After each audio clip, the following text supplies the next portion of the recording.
ভায়াডাক্টের bearing pad নষ্ট, আগারগাঁও থেকে মতিঝিল হঠাৎ বন্ধ মেট্রো চলাচল, যাত্রীদের চরম ভোগান্তি, সড়কে দ্বিগুণ ভাড়ায়ও মিলছে না বাহন। আজকে যাব সচিবালয়ে, আমি তো চিনি না কিছু, এখন উঠে দেখি যে এখানে নামাই দিয়েছে, এখন আমি কিভাবে যাব আমি জানি না। এভাবে আনঅফিশিয়ালি বন্ধ হওয়া যদি কোনো আমরা পেপারে বা টিভিতে দেখতাম আমাদের জন্য আরো ভালো হতো। ট্রেনের ত্রুটির কারণে এই যে আমার যে অনেক লেট হচ্ছে, তাতে আমি অসুবিধার এবং ভোগান্তির ভিতরে পড়ছি। আমরা আর্থিকভাবে ক্ষতিগ্রস্ত হইতেছি, সময়ের দিক দিয়ে ক্ষতিগ্রস্ত হইতেছি। প্রবলেমটা যদি দ্রুতভাবে যদি সচেতন হয়ে যায় তাহলে আমাদের যাতায়াতের একটু প্রবলেমটা কম হবে। ভায়াডাক্টের বিয়ারিং প্যাড নষ্ট হয়ে গেছে, নষ্ট হওয়ার কারণে লাইন বসে গেছে, তো কাজ করতেছে। উত্তরা থেকে আগারগাঁও পর্যন্ত চালু থাকলেও টিকিট অটোমেশন সিস্টেমে ধীর গতি। দেখছিলেন প্রধান শিরোনাম, দুপুরের সময় সঙ্গে আছি আমি ইমদাদুল হক। এবার অন্যান্য শীর্ষ সংবাদ। 1000 কোটি টাকা পাচারের অভিযোগে সালমান এফ রহমানের বিরুদ্ধে সিআইডির 17 মামলা। অবৈধ নির্বাচন করার অভিযোগে শেখ হাসিনা সহ সাবেক 3 সিএসের বিরুদ্ধে রাষ্ট্রদ্রোহ মামলা। কর্মস্থলে যোগ না দেয়া পুলিশ সদস্যদের আর সুযোগ দেবে না সরকার, জনগণের কল্যাণে সেনাবাহিনীকে ম্যাজিস্ট্রেসি ক্ষমতা, জানালেন স্বরাষ্ট্র উপদেষ্টা।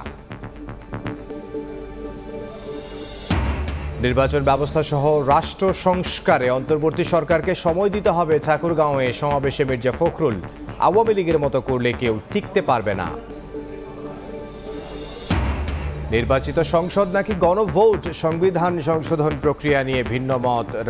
আইনজীবীদের প্রধানমন্ত্রীর স্বৈরাচার হওয়ার পথ বন্ধে সংস্কারের আলোচনায় 12টি অনুচ্ছেদ। এবং চেন্নাইয়ে কাল শুরু বাংলাদেশ ভারত টেস্ট সিরিজ, যোগ দিলেন সাকিব। পাকিস্তান সফরের সাফল্যে আত্মবিশ্বাসী হাথুরুর দল, টাইগারদের হালকাভাবে নিচ্ছে না টিম ইন্ডিয়া।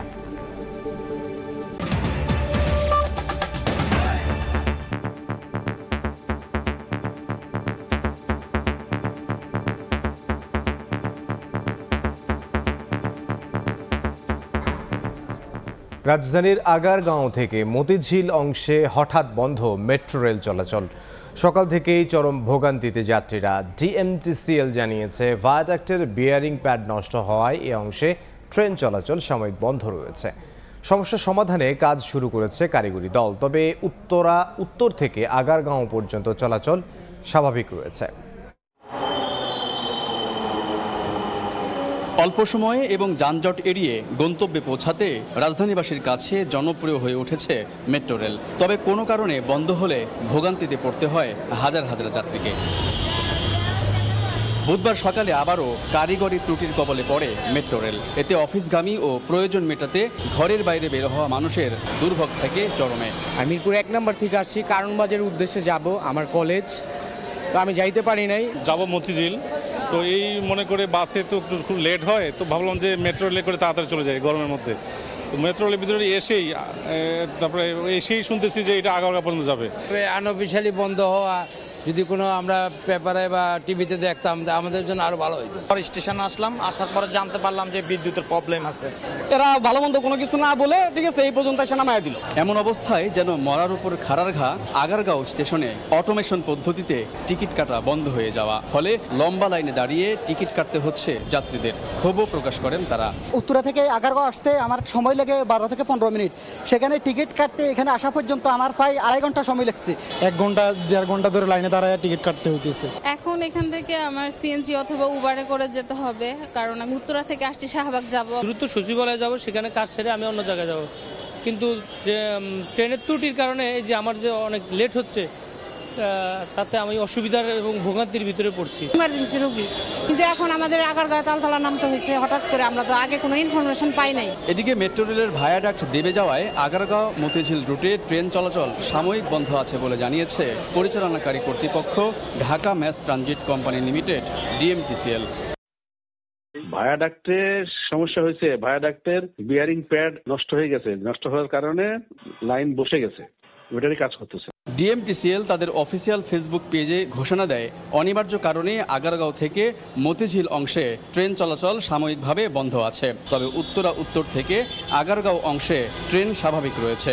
সমস্যা সমাধানে কতটুকু সময় লাগবে তা জানাতে পারেননি সংশ্লিষ্টরা। আলতাফ হোসাইন, সময় সংবাদ, ঢাকা। এই মুহূর্তে রাজধানীর আগারগাঁও মেট্রো স্টেশনে আছেন সহকর্মী আলতাফ হোসেন, সরাসরি যাব তার কাছে। যেহেতু উত্তর থেকে ছেড়ে আসা যে মেট্রো রেলটি সেটি মূলত আগারগাঁতে এসে থেমে যাচ্ছে এবং সব যাত্রীদের সেখানে নেমে যেতে হচ্ছে। ফলে যেটি হচ্ছে যে যারা মতিঝিল, সচিবালয় বা শাহবাগে যেসব যাত্রীরা যাবেন তারা কিন্তু আসলে আগারগাঁ পার হতে পারছেন, তাদেরকে নামতে হচ্ছে আগারগাঁ স্টেশনে এবং আগারগাঁ স্টেশনে নেমে তাদেরকে অন্যান্য যানবাহনে করে যেতে হচ্ছে। ফলে এটি আসলে চরম একটি ভোগান্তি বলা যায়, কারণ আমরা সকাল থেকে এই ভোগান্তিটা আমরা দেখছি যাত্রীদের মধ্যে। বিশেষ করে সকাল 9:40 হঠাৎ করে যখন মেট্রো রেল এভাবে বন্ধ হয়ে যায়, অর্থাৎ আগারগাঁ পার হচ্ছে না, আগারগাঁতেই থেমে যেতে হচ্ছে, ঠিক সেই সময় সব যাত্রীদেরকে নেমে যখন এভাবে করে সবাইকে যখন নামতে হচ্ছে আগারগাঁওতে, তখন এখানে যাত্রীদের ব্যাপক চাপ সৃষ্টি হচ্ছে। ফলে লম্বা লাইনে দাঁড়িয়ে থাকতে হচ্ছে টিকিট কাটার জন্য।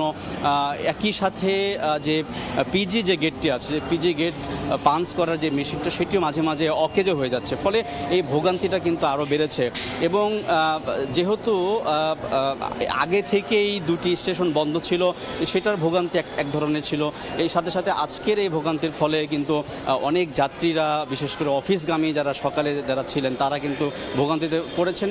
আর এই মুহূর্তে আমরা দেখছি দুপুর নাগাদ যাত্রীর সংখ্যা কিছুটা কম হলেও যেহেতু এখানে সবাইকে নেমে যেতে হচ্ছে, এখনও প্রচণ্ড পরিমাণে ভিড় দেখছি। বলা যায় যে হাজার হাজার যাত্রীরা আসলে এই ভোগান্তির মধ্যে পড়েছে এবং এই যে সমস্যা সৃষ্টি হয়েছে সকালে হঠাৎ করে, সেটি কর্তৃপক্ষ যেটা জানিয়েছে যে আসলে ফার্মগেট অংশে খামারবাড়ির ইসলামী চক্ষু হাসপাতালের পাশে একটি পিলারের আসলে ভায়াডাক্ট স্প্রিং অথবা যেটিকে বলা হচ্ছে বিয়ারিংয়ের যে পার্টটি, সেটি আসলে দেবে যাওয়ার ফলে সমস্যাটা সৃষ্টি হয়েছে। তো অনেকেই সেটি বলছেন যে আসলে এত অল্প সময়ের মধ্যে এই ভায়াডাক্টের বিয়ারিং বা স্প্রিংটা এত অল্প সময় নষ্ট হয়ে যাওয়ার কথা না। তো যদিও হঠাৎ করে নষ্ট হয়েছে এবং কর্তৃপক্ষ যেটি বলছেন যে এটি ঠিক করার চেষ্টা চালিয়ে যাওয়া হচ্ছে, এবং তবে কখন নাগাদ ঠিক করা হবে বা কখন নাগাদ সেটি সমাধান হবে সেটি কিন্তু আসলে কর্তৃপক্ষ এখনও বলতে পারছেন না। তো এই ছিল আগারগাঁ স্টেশন থেকে আমার কাছে থাকা সর্বশেষ খবর। রাজধানীর আগারগাঁওয়ের মেট্রো স্টেশন থেকে যোগ দিয়েছেন সহকর্মী আলতাফ হোসেন। পণ্য রফতানির আড়ালে প্রায় 1000 কোটি টাকা বিদেশে পাচারের অভিযোগে সালমান এফ রহমান সহ 28 ব্যক্তির বিরুদ্ধে 17টি মামলা করেছে পুলিশের অপরাধ তদন্ত বিভাগ সিআইডি। প্রেস বিজ্ঞপ্তিতে সিআইডি জানিয়েছে, বেক্সিমকো গ্রুপের 17টি প্রতিষ্ঠানের নামে 2021 থেকে 2024 সাল পর্যন্ত সংযুক্ত আরব আমিরাত সহ বিভিন্ন দেশে পোশাক রফতানি দেখিয়ে টাকা পাচার করা হয়েছে। জনতা ব্যাংকের মাধ্যমে এই অর্থ পাচার করেছে বেক্সিমকো গ্রুপ। আইন অনুযায়ী পণ্য রফতানির 4 মাসের মধ্যে রফতানি আয় ফিরিয়ে আনা বাধ্যতামূলক। তা না করে সালমান এফ রহমান সহ বেক্সিমকো গ্রুপের স্বার্থ সংশ্লিষ্ট ব্যক্তিরা ওই অর্থ বিদেশে পাচার করেছেন। অভিযোগ প্রাথমিকভাবে প্রমাণিত হয়েছে বলে জানিয়েছে সংস্থাটি। 2014, 18 ও 24 সালে জাতীয় সংসদ নির্বাচন অবৈধ ও প্রতারণামূলক ভোটের আয়োজন করায় তৎকালীন প্রধান নির্বাচন কমিশনার, সচিব ও সাবেক প্রধানমন্ত্রী শেখ হাসিনা সহ 18 জনের বিরুদ্ধে চট্টগ্রামে রাষ্ট্রদ্রোহ মামলা হয়েছে। দুপুরে জেলার মেট্রোপলিটন ম্যাজিস্ট্রেট 6 কাজী শরীফুল ইসলামের আদালতে মামলা করেন সাবেক বিএনপি নেতা ও মুক্তিযোদ্ধা একরামুল করিম। আদালত মামলা গ্রহণ করে পুলিশকে তদন্তের নির্দেশ দিয়ে হলেন কাজী রাকিবউদ্দিন আহমেদ, কে এম নুরুল হুদা ও কাজী হাবিবুল আউয়াল। একই মামলায় আসামি করা হয়েছে শেখ হাসিনা, ওবায়দুল কাদের সহ 3 মেয়াদের সংসদ সদস্যদেরও। বাদীপক্ষের আইনজীবীর অভিযোগ, গত 3 নির্বাচনে বিরোধী দল সহ অনেক জনপ্রিয় নেতার অংশগ্রহণ ছিল না। সাধারণ মানুষ ভোটাধিকারও প্রয়োগ করতে পারেননি। কমিশনের ব্যর্থতার কারণে প্রশাসন ও আইন শৃঙ্খলা বাহিনীও নির্বাচনী মাঠে একপেশে আচরণ করেছে। বিপুল টাকা ব্যয়ে 3টি নির্বাচনে সংবিধানের খেলাপি হওয়ায় রাষ্ট্রদ্রোহ ও প্রতারণার মামলা হয়েছে। একটা ফ্রড অ্যাক্টের কথা প্রতারণামূলক নির্বাচন ফেস করেছি। আমি বা আমাদের দেশবাসী নির্বাচনে অংশগ্রহণ করতে পারে নাই। একজন নাগরিক, সিনিয়র নাগরিক হিসাবে আমি মনে করেছি এটি সংবিধান যারা রক্ষণ করার কথা তারা সংবিধান ভঙ্গ করেছে, ভঙ্গ করে রাষ্ট্রদ্রোহী মামলা অপরাধ করেছে। রাষ্ট্রদ্রোহিতা, প্রতারণা, মিথ্যা পরিচয়ের অভিযোগে আমরা মামলাটা আনায়ন করেছি। আদালত আমাদের মামলাটা গ্রহণ করেছে এবং চট্টগ্রামের এই পুলিশ সিনিয়র পুলিশ কর্মকর্তা দিয়ে তদন্তের জন্য বিষয়টা প্রেরণ করেছেন। একাধিক হত্যা মামলায় সালমান এফ রহমান, আনিসুল হক, জুনায়েদ আহমেদ পলক ও সাবেক আইজিপি চৌধুরী আবদুল্লাহ আল মামুনকে গ্রেফতার দেখিয়ে কারাগারে পাঠিয়েছেন আদালত। সকলে আসামিদের ঢাকার সিএমএম আদালতে তোলা হয়। এ সময় রাষ্ট্রপক্ষ আর রিমান্ড না চাওয়ায় তাদের কারাগারে পাঠানোর আদেশ দেন বিচারক। আমার নাম বিচারপতি শামসুদ্দিন চৌধুরী মানিক। ছাত্র জনতার আন্দোলন নিয়ে মন্তব্য করে নতুন করে আলোচনায় আসেন সাবেক বিচারপতি AH শামসুদ্দিন মানিক। সরকার পতনের পর 23 আগস্ট সিলেট সীমান্ত দিয়ে অবৈধভাবে ভারত পালানোর চেষ্টা করেন সাবেক এই বিচারপতি। পরে সীমান্ত এলাকা থেকে বিজিবি তাকে আটক করে। সিলেট আদালতে ভারতে অনুপ্রবেশের চেষ্টা মামলায় জামিন পেলেও ঢাকায় হত্যা মামলার আসামি হিসেবে মানিককে বুধবার সকালে ঢাকার সিএমএম আদালতে তোলা হয়। এদিন আসামি হিসেবে তোলা হয় সাবেক আইনমন্ত্রী আনিসুল হক, সাবেক প্রধানমন্ত্রীর উপদেষ্টা সালমান এফ রহমান, সাবেক তথ্য প্রযুক্তি প্রতিমন্ত্রী জুনায়েদ আহমেদ পলক এবং সাবেক আইজিপি চৌধুরী আবদুল্লাহ আল মামুনকে। উভয় পক্ষের শুনানি শেষে বাড্ডা, আদাবর ও লালবাগ থানার 6টি হত্যা মামলার আসামি হিসেবে সাবেক বিচারপতি মানিককে কারাগারে পাঠানোর আদেশ দেন আদালত। এছাড়া মামুনকে বাড্ডা থানার 2টি হত্যা মামলা, আনিসুল হক ও পলককে বাড্ডা থানার 3টি হত্যা মামলা এবং সালমান এফ রহমানকে বাড্ডা ও খিলগাঁও থানার 3টি হত্যা মামলায় নতুন করে গ্রেফতার দেখানো হয়। তবে পুলিশের পক্ষ থেকে আসামিদের রিমান্ড চাওয়া হয়নি। প্রত্যেকটা মামলাই ছিল হত্যা মামলা এবং এই হত্যা মামলায় তাদেরকে সুনির্দেশ দেখিয়ে আজকে জেল হাজতে প্রেরণ করা হয়। অন্যান্য মামলাগুলোতে তাদেরকে রিমান্ড চাওয়া হয়নি। যেহেতু তাদেরকে রিমান্ড চাওয়া হয়নি, এজন্য রিমান্ডের কোনো শুনানি হয়নি। আসামি পক্ষ কোনো জামিন চায়নি। আমরা রাষ্ট্রপক্ষ কোনো বিরোধিতা করতে পারিনি, যেহেতু কোনো রিমান্ডের দরখাস্ত ছিল না। আসামিরা আওয়ামী লীগ সরকারের গুরুত্বপূর্ণ পদে থাকায় রাজনৈতিক হয়রানির উদ্দেশ্যে একাধিক মামলার আসামি করার অভিযোগ আসামি পক্ষের আইনজীবীর। যে সমস্ত অভিযোগগুলি আসছে, অভিযোগগুলো সম্পূর্ণ মিথ্যা এবং ভিত্তিহীন, উদ্দেশ্য প্রণোদিত, খালি শুধু রাজনৈতিক কারণে। সচিবালয়ে ভাঙচুর ও নাশকতার মামলায় 7 আনসার সদস্যকে 3 দিনের রিমান্ড দিয়েছেন আদালত। গ্রেফতার বাকি 15 আনসার সদস্যকে কারাগারে পাঠানো হয়েছে।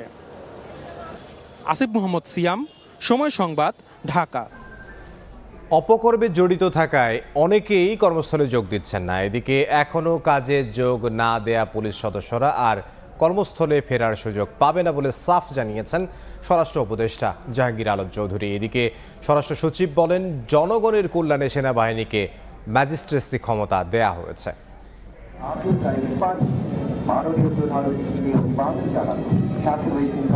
গাজীপুরে আনসার একাডেমিতে আনসার ও গ্রাম প্রতিরক্ষা বাহিনীর 40তম BCS আনসার ক্যাডার কর্মকর্তা ও 25তম ব্যাচ রিক্রুট সিপাহীদের প্রশিক্ষণ সমাপনী কুচকাওয়াজ। বাহিনীর মহাপরিচালকের সঙ্গে প্যারেড গ্রাউন্ডে কুচকাওয়াজ উপভোগ করেন অন্তর্বর্তী সরকারের স্বরাষ্ট্র উপদেষ্টা লেফটেন্যান্ট জেনারেল অবসরপ্রাপ্ত মোহাম্মদ জাহাঙ্গীর আলম চৌধুরী। পরে প্রশিক্ষণার্থী কর্মকর্তা ও রিক্রুট সিপাহীদের উদ্দেশ্যে দিক নির্দেশনামূলক বক্তব্য দেন স্বরাষ্ট্র উপদেষ্টা। জুলাই বিপ্লবের পর দেশে আইনশৃঙ্খলা পরিস্থিতির মারাত্মক অবনতির সময় আনসার বাহিনীর ভূমিকার কথা তুলে ধরেন। পরে সাংবাদিকদের প্রশ্নের জবাবে তিনি বলেন, অপকর্মের সঙ্গে জড়িত থাকায় যেসব পুলিশ সদস্য এখনও কর্মস্থলে যোগ দেননি তাদের আর সুযোগ দেওয়া হবে না।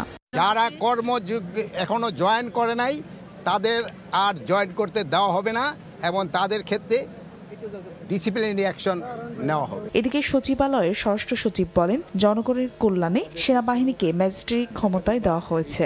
মাঠের বিস্তৃত পর্যায়ে আমাদের সেনাবাহিনীর বিভিন্ন লেভেল কাজ করছে। রাষ্ট্র যখন মনে করে জনগণের স্বার্থে রাষ্ট্রীয় প্রয়োজনে দরকার, তখন এই ধরনের আদেশ দিতে হয়। 6 জন BCS কর্মকর্তা ও 908 জন রিক্রুট সিপাহী সমাপনী কুচকাওয়াজের মাধ্যমে তাদের মৌলিক প্রশিক্ষণ সমাপ্ত করেন। সময় সংবাদ, গাজীপুর। প্রধানমন্ত্রীর পদে বসে স্বৈরাচারী হওয়ার পথ বন্ধ করতে সংবিধানের অন্তত 12টি অনুচ্ছেদ সংশোধন নিয়ে আলোচনা চলছে। যদিও সংশোধন কোন প্রক্রিয়ায় হবে এ নিয়ে ভিন্ন ভিন্ন মত রয়েছে আইনজীবীদের।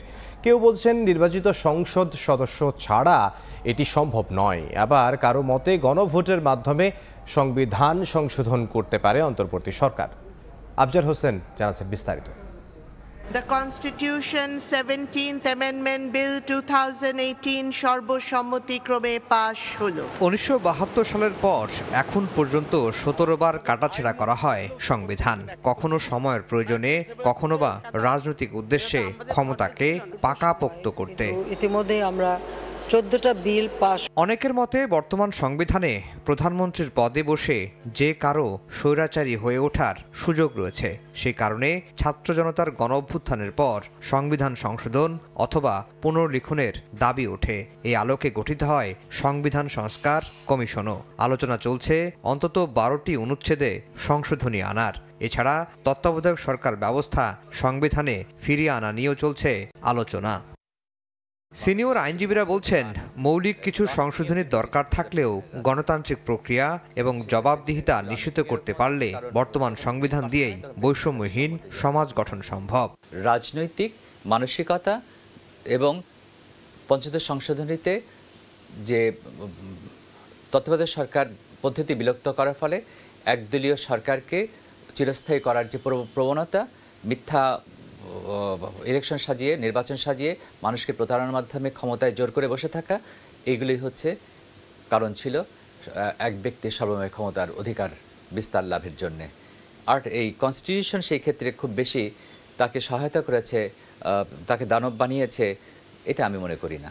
গণতান্ত্রিক ব্যবস্থাকে যদি সর্বোচ্চভাবে সংবিধানে বলবৎ করা যায় এবং সেই অনুযায়ী যদি কার্যকরণ করা যায়, তখন কোনোভাবেই একনায়কতন্ত্র সরকারের জন্ম হতে পারে না। গণতান্ত্রিক সরকার গঠনের প্রধান অন্তরায় হচ্ছে অনুচ্ছেদ 70।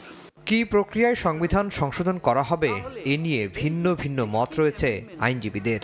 কেউ বলছেন সংসদ ছাড়া সম্ভব নয়, আবার কারো মতে গণভোটের মাধ্যমে হতে পারে সংশোধন। যেটা হতে পারে যে সর্বসম্মতিতে একটা খসড়া তৈরি হতে পারে, যেটা পরবর্তী পার্লামেন্টে প্লেস করবে। আজকে যদি সংস্কার করা হয় তবে বাংলাদেশের মানুষ এতে সর্বসম্মতিতে সিদ্ধান্ত দিচ্ছে, এটা প্রমাণ হবে কেমন করে, unless there is a parliament. জনগণের যদি সমর্থন থাকে, সেটাকে জনগণ, এই সরকার একটা করতে পারেন, আপনার একটা ম্যান্ডেট নিতে পারেন, হ্যাঁ না ভোটের একটা ব্যবস্থা করতে পারেন যে এইটা করলাম, এইটার প্রতি তোমাদের কি সমর্থন আছে। জনগণের সমর্থন নিলে সেটাও আবার কিন্তু একটা সাংবিধানিক স্বীকৃতি থাকে। এই স্বীকৃতির মাধ্যমে পরবর্তী সংসদ এটাকে যিনি নির্বাচিত হয়ে আসবেন, সংসদ সেটাকে আপনার পাশ করে নেবে, এতে কোনো বাধা থাকবে না। রাষ্ট্র পরিচালনায় জড়িতদের ক্ষমতা চর্চার আচরণ পরিবর্তন না হলে জোড়াতারে দিয়ে সংবিধান সংশোধন করে কোনো সুফল মিলবে না বলেও মনে করেন সিনিয়র আইনজীবীরা। আসলে কনস্টিটিউশন এই ক্ষমতা তাকে দেয়নি। আফজাল হোসেন, সময় সংবাদ, ঢাকা। নির্বাচন ব্যবস্থা সহ রাষ্ট্র সংস্কারে অন্তর্বর্তী সরকারকে সময় দিতে হবে উল্লেখ করে বিএনপি মহাসচিব মির্জা ফখরুল ইসলাম আলমগীর বলেছেন, আওয়ামী লীগের মতো করলে কেউ টিকতে পারবে না। দুপুরে ঠাকুরগাঁওয়ে, হরিপুরে দলের জনসভায় কথা বলেন মির্জা ফখরুল। উপজেলার বিভিন্ন ইউনিয়ন থেকে খণ্ড খণ্ড মিছিল নিয়ে জনসমাবেশে যোগ দেন বিএনপি ও সহযোগী সংগঠনের নেতারা। এ সময় ভারতের কড়া সমালোচনা করে মহাসচিব বলেন, সীমান্তে হত্যা ও নির্যাতন চালালে তীব্র প্রতিবাদ করা হবে।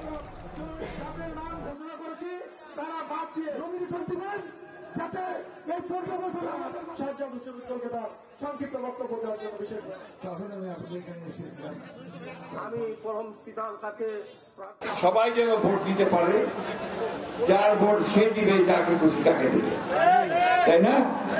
এবং সেই ভোটের মধ্যে দিয়ে আমরা আমাদের প্রতিনিধি নির্বাচন করব। এই সময়টুকু আমাদের এই যারা বর্তমান সরকারে আছে তাদেরকে দিতে হবে। এরা কাজ শুরু করেছে, এরা সবাই নিরপেক্ষ মানুষ, কোনো দল টল করে না, কিন্তু দেশটাকে ভালোবাসে, তারা দেশের জন্য কিছু কাজ করতে চায়। আমাদের দায়িত্ব হবে তাদেরকে সহযোগিতা করা। পাশেই আমাদের ভারত আছে না, আমাদের লোকজনকে গুলি করে মেরে দেয় সীমান্তে। প্রতিবেশী হিসাবে থাকতে চাই, কিন্তু আমাদের উপরে যদি কোনো অন্যায় অত্যাচার হয় তার প্রতিবাদ আমরা জানাবো। সব সংস্কার অন্তর্বর্তী সরকারকেই কেন করতে হবে এমন প্রশ্ন তুলে বিএনপির স্থায়ী কমিটির সদস্য নজরুল ইসলাম খান বলেছেন, নির্বাচিত সরকার কি কি সংস্কার করবে তা এখনই জনগণের সামনে তুলে ধরতে হবে। আন্দোলনে নিহতদের স্মরণে বাংলাদেশে বিপ্লবী ওয়ার্কার্স পার্টির আলোচনা সভায় কথা বলেন তিনি। জনগণের ইচ্ছা অনুযায়ী সরকার পরিচালিত হওয়া উচিত বলেও জানান নজরুল ইসলাম খান। দীর্ঘ লড়াইয়ের পরই ছাত্র জনতার আন্দোলনে বিজয় এসেছে বলে মন্তব্য করেছেন নজরুল ইসলাম খান। একটা নতুন অন্তর্বর্তীকালীন সরকার আসছে, তারা সংস্কার করতে চায়, আমাদের সেসব আকাঙ্ক্ষার কিছু অংশ এই সরকারের দ্বারা পূরণ হতে পারে, কিন্তু যা হবে না সেটা পূরণ করার দায়িত্ব তো আমাদেরকে নিতে হবে। জনগণের সামনে সে প্রতিশ্রুতি থাকতে হবে, এমন একটা ব্যবস্থা অন্তত করতে হবে যাতে করে সকলেরই দায়বদ্ধতা থাকে। যারা সরকার থাকবে তাদেরও দায়বদ্ধতা থাকবে, যারা বিরোধী দলে থাকবে তাদেরও দায়বদ্ধতা থাকবে, এবং দায়বদ্ধতা থাকবে জনগণের কাছে। অন্তর্বর্তী সরকারের প্রথম জাতীয় অর্থনৈতিক কমিটি বা একনেক সভা অনুষ্ঠিত হয়েছে। সকালে প্রধান উপদেষ্টা ডক্টর মোহাম্মদ ইউনূসের সভাপতিত্বে এই সভা অনুষ্ঠিত হয়। আগে একনেক সভা পরিকল্পনা কমিশনের এনইসি সম্মেলন কক্ষে বসলেও এবার প্রথমবারের মতো তেজগাঁওয়ে প্রধান উপদেষ্টার কার্যালয়ে অনুষ্ঠিত হলো। বেলা 11:30টায় প্রধান উপদেষ্টার সভাপতিত্বে যোগ দেন অন্যান্য উপদেষ্টারাও। আজকের সভায় 5টি প্রকল্প উপস্থাপন করা হয়। কর্মকর্তারা বলেছেন, সভায় প্রস্তাবিত এবং চলমান প্রকল্প নিয়ে বিশেষ নির্দেশনা আসতে পারে। নতুন প্রকল্পের ক্ষেত্রেও থাকতে পারে নির্দেশনা। বৈঠকের বিস্তারিত তুলে ধরতে সংবাদ সম্মেলন করবেন পরিকল্পনা উপদেষ্টা ওয়াহিদুদ্দিন মাহমুদ। দুপুরের সময় আরও থাকছে, মধ্যপ্রাচ্যে শ্রম বাজার সংকোচনের প্রভাব চট্টগ্রামে। জনশক্তি রফতানিতে ভাটা, 2 মাসে গেছে মাত্র 5,500। কর্মী নিতে ফের কলিং ভিসা চালু করল মালয়েশিয়া। চট্টগ্রাম বিশ্ববিদ্যালয়ে উপাচার্য হিসেবে নিয়োগ পেয়েছেন অধ্যাপক ডক্টর মোহাম্মদ ইয়াহিয়া আখতার। দুপুরে বিশ্ববিদ্যালয়ের 20তম উপাচার্য হিসেবে নিয়োগ দিয়ে প্রজ্ঞাপন দেয় শিক্ষা মন্ত্রণালয়। ডক্টর মোহাম্মদ ইয়াহিয়া আখতার রাষ্ট্রবিজ্ঞানের অধ্যাপক ছিলেন। তিনি 1982 সাল থেকে চট্টগ্রাম বিশ্ববিদ্যালয়ে শিক্ষকতা শুরু করেন। এর আগে উপাচার্য নিয়োগের দাবিতে শিক্ষার্থীরা শাটডাউন কর্মসূচি দেন। সকালে ক্যাম্পাসের মূল ফটকেও তালা দেন তারা।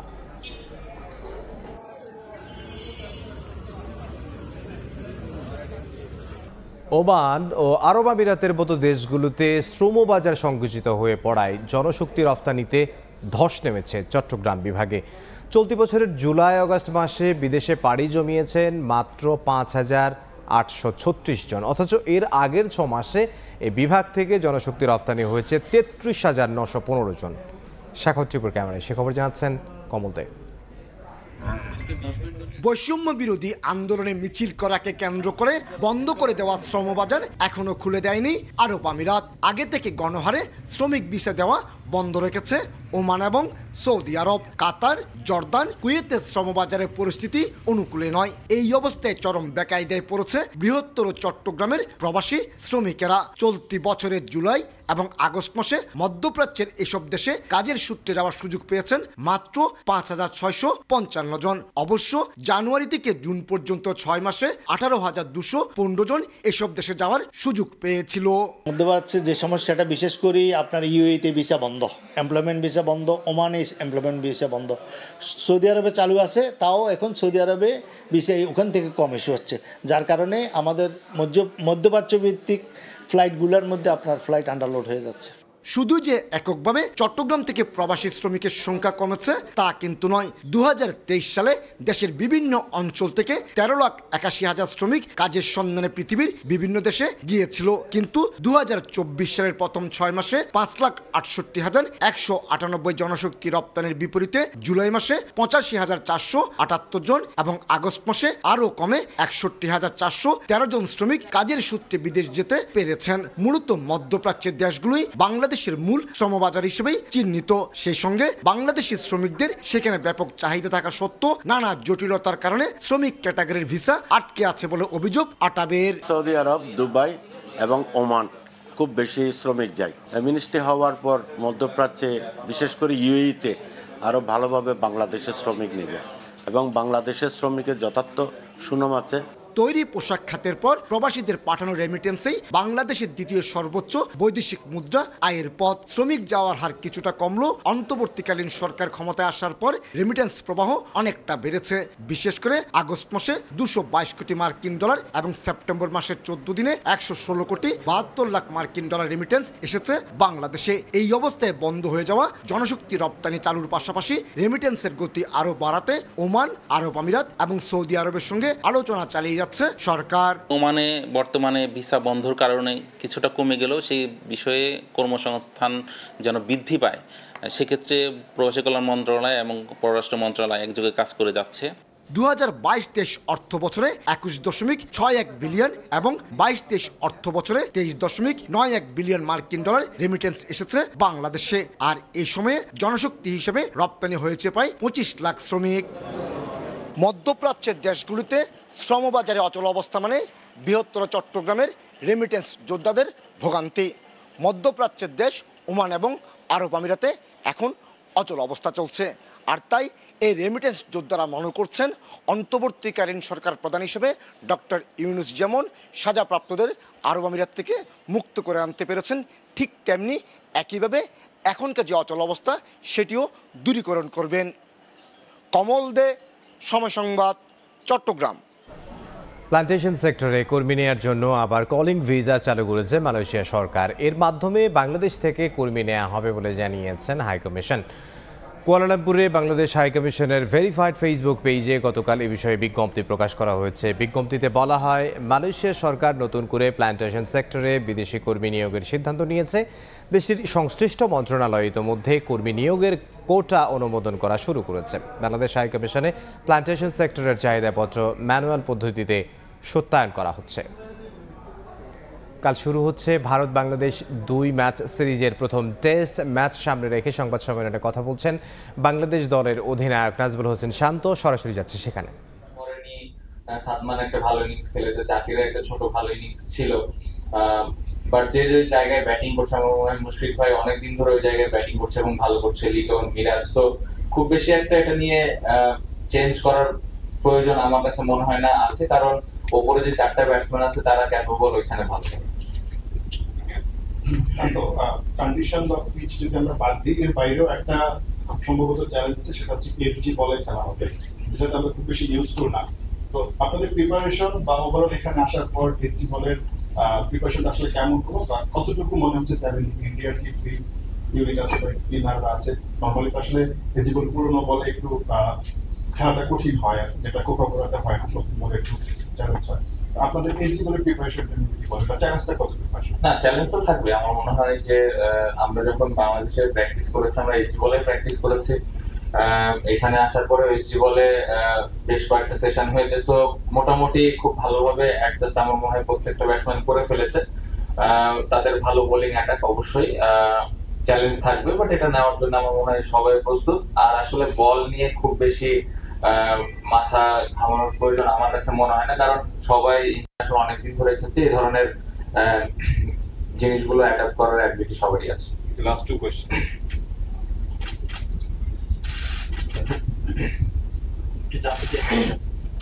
লাস্ট 2-3 বছরই আর কি আমাদের এভাবে বড় সাকসেস এর মধ্যেই আসছে।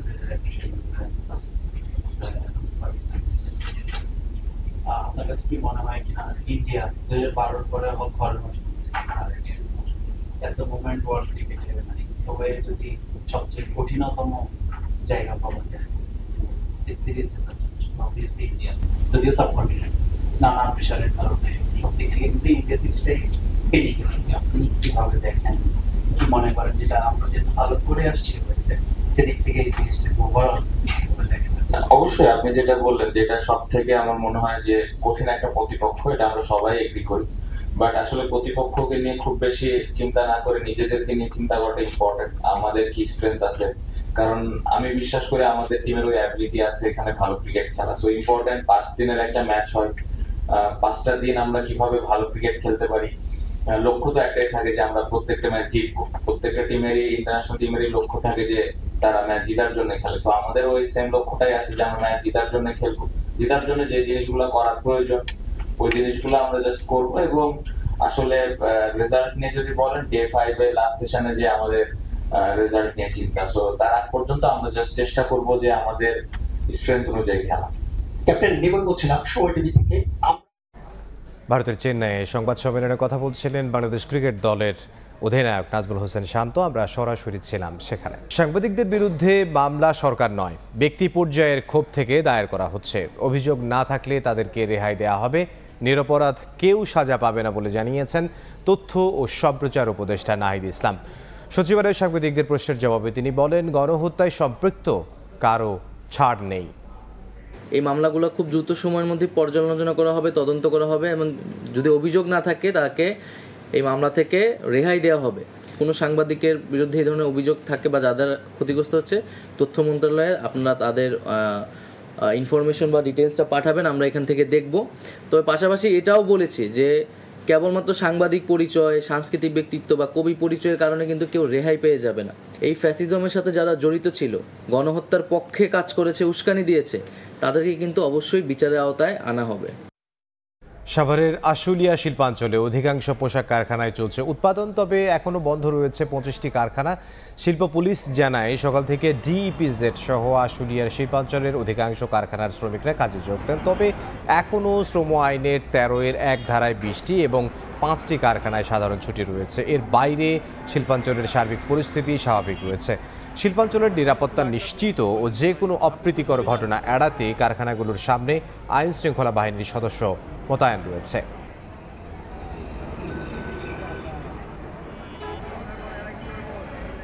ঝিনাইদহে স্রোতের তোড়ে ভেঙে গেছে বাইপাস সেতু। এতে অন্তত 10 গ্রামের সড়ক যোগাযোগ বন্ধ হয়ে গেছে। স্থানীয়রা জানান, গতরাতে আগ্রাসী রূপ ধারণ করে কালী নদী। এতে শৈলকুপার তামালতলা বাজারে নবনির্মিত লোহার বাইপাস সেতুটি ভেঙে পড়ে, বন্ধ হয়ে যায় তমালতলা, আগুনিয়াপাড়া, কচুয়া, নিশ্চিন্তপুর, বসন্তপুর সহ আশপাশের 10 গ্রামের মানুষের চলাচল। এছাড়া শৈলকুপা থেকে শেখপাড়া সড়কেও সব ধরনের যান চলাচল বন্ধ হয়ে গেছে। দ্রুত সেতুটি নির্মাণ করে চলাচল স্বাভাবিক করার দাবি স্থানীয়দের। রবি মৌসুমের আগেই রাজশাহীতে দেখা দিয়েছে সারের সংকট। বেশি সংকট পটাশ ও ডিএপি সারের। কৃষকদের অভিযোগ, বাড়তি দর নেয়ার পাশাপাশি আলু চাষের জন্য বিত্তশালীরা আগাম সার মজুত করেছেন। তবে কৃষি বিভাগের দাবি, চলতি বছর সারের কোনো সংকট নেই। হাবিবুর রহমান পাপ্পুর তোলা ছবিতে মওদুদ রানার রিপোর্ট। খরিফ মৌসুমের শেষের দিকে এখন কৃষক ব্যস্ত তাদের ফসল ঘরে তুলতে। কিছুদিন পর শুরু হবে রবি মৌসুমের ফসল চাষ। তবে তার আগে রাজশাহীতে দেখা দিয়েছে সার সংকট। বাজারে এখন বর্তমান ফসফেট সার পাওয়া যাচ্ছে না। আগে 12 দিন আগে ছিল বাজারে আপনার 1400 টাকা বস্তা, কিন্তু 12 দিন পরে এখন 1650 টাকা বস্তা। বাজারে এখন নাই মোটাটা, বাজারে চিকনটা পাওয়া গেলেও আপনার দাম বেশি। কৃষকেরা বলছেন, পবার একাধিক ডিলারের বিক্রয় কেন্দ্রে গিয়েও তারা এমওপি সার পাননি। সংকট রয়েছে পটাশ ও ডিএপি সারেরও। চাহিদার তুলনায় সার অপ্রতুল হওয়ায় বেড়েছে দাম। অসাধু ব্যবসায়ী ও বিত্তশালীরা আলু চাষের জন্য আগাম সার মজুত করারও অভিযোগ তাদের।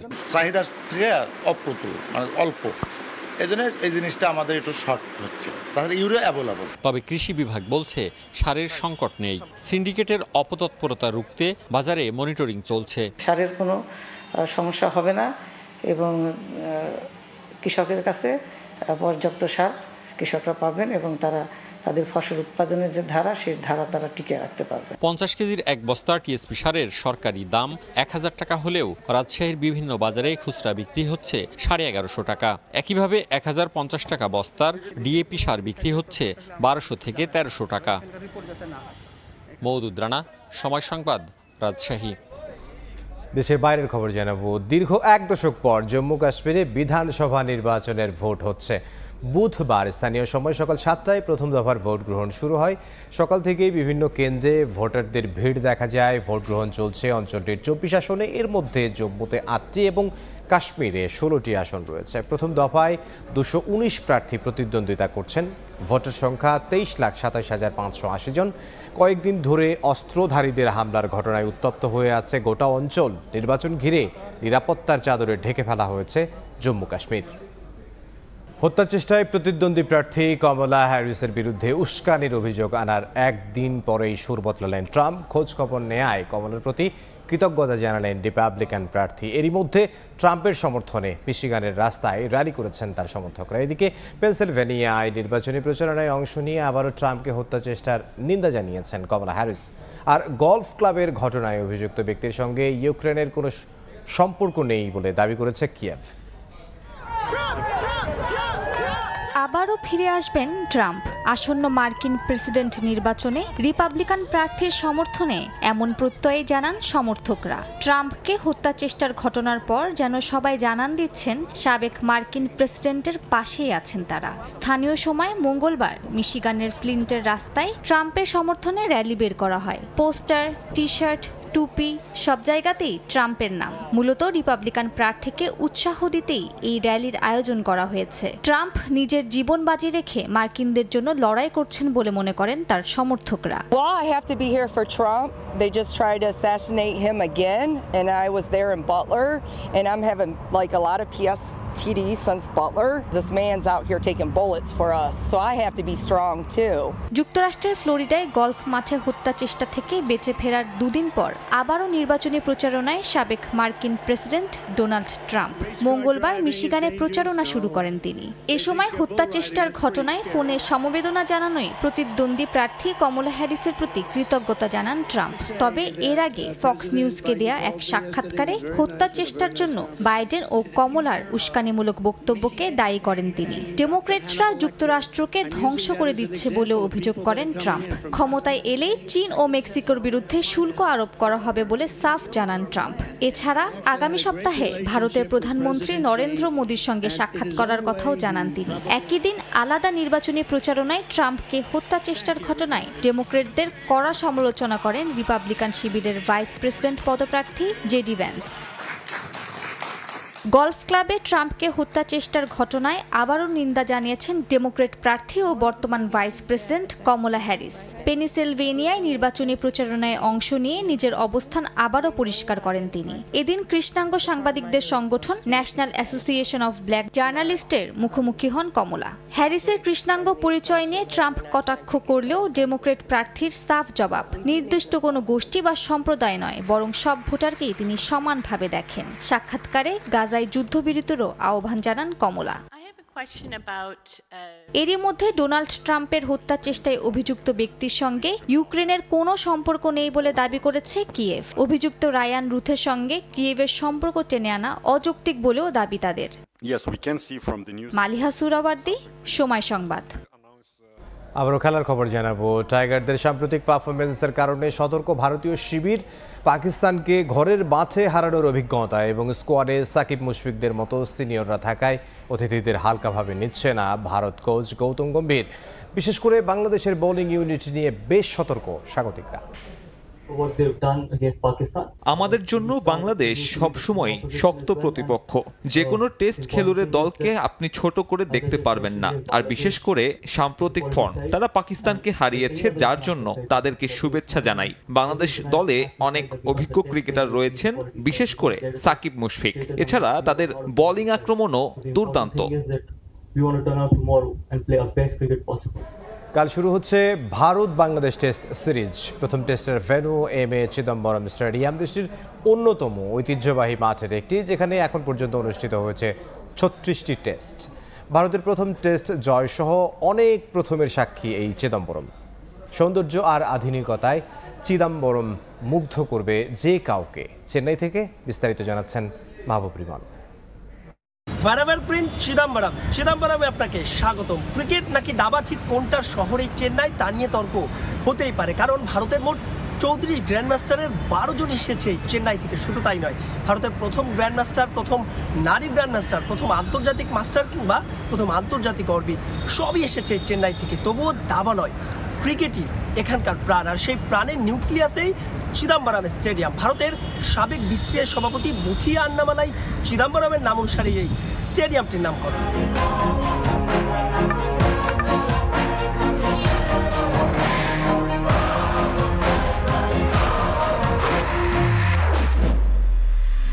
কক্সবাজারের পর পৃথিবীর দ্বিতীয় বৃহত্তম সমুদ্র সৈকত মারিয়ানা বিচের একেবারে কোল ঘেঁষে দাঁড়িয়ে এই চেন্নাইয়ের চিদম্বরম স্টেডিয়াম, যার আরেক নাম চিউপক স্টেডিয়াম। পূর্বে যেটিকে বলা হতো মাদ্রাজ ক্রিকেট ক্লাব গ্রাউন্ড। রঞ্জিতে তামিলনাড়ু ক্রিকেট দল আর আইপিএল এর চেন্নাই সুপার কিংসের হোম গ্রাউন্ডও এই চিদম্বরম। ছবির চাইতেও সুন্দর এই স্টেডিয়ামটির পরতে পরতে লুকিয়ে ইতিহাস আর ঐতিহ্য, যার প্রেমে পড়তে আপনি বাধ্য। 1916 সালে নির্মাণ কাজ শুরু হয় স্টেডিয়ামটির। কলকাতার ইডেন গার্ডেন্সের পর এটি ভারতের সবচাইতে পুরাতন স্টেডিয়াম। 1934 সালে যাত্রা শুরুর পর গেল 90 বছরে এই মাঠ স্বাগতিক হয়েছে 34 টেস্টের। ভারত তাদের প্রথম টেস্ট জিতেছিল এই মাঠে। 52তে সেই ম্যাচের প্রতিপক্ষ ছিল ইংল্যান্ড। আরও একটি কারণে এই স্টেডিয়ামটি ক্রিকেট প্রেমীদের কাছে স্মরণীয়। টেস্ট ক্রিকেট ইতিহাসে এখন পর্যন্ত হওয়া দুটো টাই ম্যাচের সবশেষটি হয়েছিল এই মাঠে। 86তে ভারত আর অস্ট্রেলিয়া ম্যাচে। কাকতালীয় হলো সত্যি, সেই ম্যাচ শুরু হয়েছিল এই 18 সেপ্টেম্বর। বালাজি, অশ্বিন, দীনেশ কার্তিক, মুরারি বিজয়, ওয়াশিংটন সুন্দর থেকে লক্ষ্মণ, শিবার আমার কৃষ্ণা, কৃষ্ণমাচারী শ্রীকান্ত, হেমাঙ্গ বাদানি সবারই যেন সরব উপস্থিতি আছে এই মাঠে। আবার চেন্নাইয়ের লোকাল ক্রিকেটার না হলেও এই মাঠেই আছে সচিন, ধোনি কিংবা অনিল কুম্বলেদের পোর্ট্রেট। তবে আলোর নিচে আছে অন্ধকার। যখন পুরাতন স্টেডিয়ামটি আবার নতুন করে নির্মাণ করা হয় তখন ভাঙা হয়নি আগের স্থাপনাগুলো। তাই তো এই স্টেডিয়ামটি পুরোপুরি ঝুঁকি মুক্ত নয়। আর সেই ঝুঁকি এড়াতেই প্রায় 1.5 লক্ষ ধারণ ক্ষমতা সম্পন্ন স্টেডিয়ামটি কখনোই দর্শক দ্বারা পূর্ণ করা হয় না। তবুও ভারতের ক্রিকেট ইতিহাস আর ঐতিহ্যে স্বর্ণাক্ষরে লেখা থাকবে এই চিদম্বরম স্টেডিয়ামের নাম। মাহবুব রিমন, সময় সংবাদ, চেন্নাই, ভারত। এ পর্যায়ে শীর্ষ সংবাদগুলো জানিয়ে দিচ্ছে আরও একবার। ভায়াডাক্টের বিয়ারিং প্যাড নষ্ট, আগারগাঁও থেকে মতিঝিল হঠাৎ বন্ধ মেট্রো রেল চলাচল, যাত্রীদের চরম ভোগান্তি, সড়কে দ্বিগুণ ভাড়ায় মিলছে না বাহন। 1000 কোটি টাকা পাচারের অভিযোগে সালমান এফ রহমানের বিরুদ্ধে সিআইডির 17 মামলা, অবৈধ নির্বাচন করার অভিযোগে শেখ হাসিনা সহ সাবেক 3 সিইসির বিরুদ্ধে রাষ্ট্রদ্রোহ মামলা এবং কর্মস্থলে যোগ না দেয়া পুলিশ সদস্যদের আর সুযোগ দেবে না সরকার, জনগণের কল্যাণেই সেনাবাহিনীকে ম্যাজিস্ট্রেসি ক্ষমতা, জানালেন স্বরাষ্ট্র উপদেষ্টা।